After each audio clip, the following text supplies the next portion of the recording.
सिद्धि शब्द का तात्पर्य सामान्यतः ऐसे पारलौकिक और आध्यात्मिक शक्तियों से है जो तप साधना और ईश्वर के आशीर्वाद के द्वारा प्राप्त होता है। चमत्कारिक साधनों द्वारा अलौकिक शक्तियों का अर्जन, जैसे दिव्य दृष्टि, उड़ना, एक ही समय में दो और दो से अधिक स्थानों पर उपस्थित होना, अपना आकार परमाणु की तरह छोटा कर लेना, पूर्व जन्म की घटनाओं की स्मृति प्राप्त कर लेना आदि प्रकार के अलौकिक शक्तियों को सिद्धि कहा जाता है।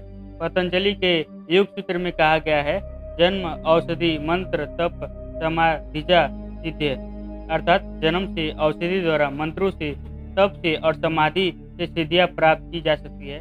सभी प्रकार की सिद्धियां माता सिद्धिदात्री कृपा और आशीर्वाद से प्राप्त किया जा सकता है। माँ दुर्गा जी की 9वीं शक्ति का नाम है सिद्धिदात्री। सिद्धि का अर्थ है अलौकिक शक्ति या ध्यान करने की क्षमता, और दात्री का अर्थ है देने वाली या पुरस्कार देने वाली। सभी प्रकार की सिद्धियां माता के आशीर्वाद से प्राप्त किया जा सकता है। नवरात्र पूजन के 9वें दिन इनकी उपासना की जाती है। इस दिन शास्त्रीय विधि विधान और पूर्ण निष्ठा के साथ साधना करने वाले साधक को सभी सिद्धियों की प्राप्ति हो जाती है। उस साधक के लिए सृष्टि में कुछ भी असंभव नहीं रह जाता। वैदिक ग्रंथों में अनेकों प्रकार की सिद्धियां वर्णित है, जिनमें 8 सिद्धियां अधिक प्रसिद्ध है, जिन्हें अष्ट सिद्धि कहा जाता है और जिनका वर्णन उपयुक्त श्लोक में किया गया है।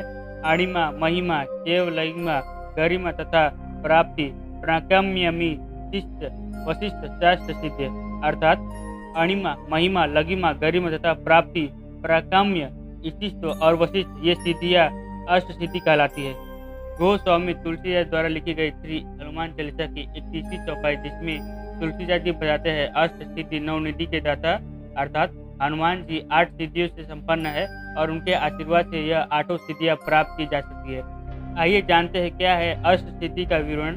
प्रथम है अणिमा, अपने शरीर को एक अणु के समान छोटा कर लेने की क्षमता। दूसरा है महिमा, शरीर का आकार अत्यंत बड़ा करने की क्षमता। तीसरा गरिमा, शरीर को अत्यंत भारी बना देने की क्षमता। चौथा लघिमा, शरीर को भार रहित करने की क्षमता। पांचवा है प्राप्ति, बिना रोक टोक के किसी भी स्थान को जाने की क्षमता। छठवा है प्राकम्य, अपने प्रत्येक इच्छा को पूर्ण करने की क्षमता। सातवां है इष्टित्व, प्रत्येक वस्तु और प्राणी पर पूर्ण अधिकार की क्षमता। आठवां है वशिष्ठ, प्रत्येक प्राणी को वश में करने की क्षमता। अष्ट सिद्धि ये वो सिद्धि है जिन्हें प्राप्त कर व्यक्ति किसी भी रूप और देह में वास करने में सक्षम हो सकता है। वह सूक्ष्मता की सीमा पार कर सूक्ष्म से भी सूक्ष्म तथा जितना चाहे विशालकाय हो सकता है। यूँ तो हमारे सनातन धर्म में अनेकों प्रकार की सिद्धियाँ हैं, जिनके द्वारा आप भूख, प्यास, थकावट, निद्रा, रोग जैसे चीज़ों पर विजय प्राप्त कर लेंगे, दूसरों की मन की बात जान लेंगे, अपने शरीर से स्वतः प्राण निकाल कर भ्रमण करना और पुनः उसी शरीर में प्रवेश कर लेना, रूप बदलना, किसी भी लोक में मन की गति से जाना और आना इत्यादि। मित्रों, सिद्धियों के प्रकार अनंत है, जिसे तपस्या, साधना, मंत्र जाप या फिर गुरु, देवता और ईश्वर के आशीर्वाद से प्राप्त किया जा सकता है। सिद्धियाँ दिव्य शक्तियाँ समान होती है, जिसे धारण करने की योग्यता सभी के पास नहीं होती।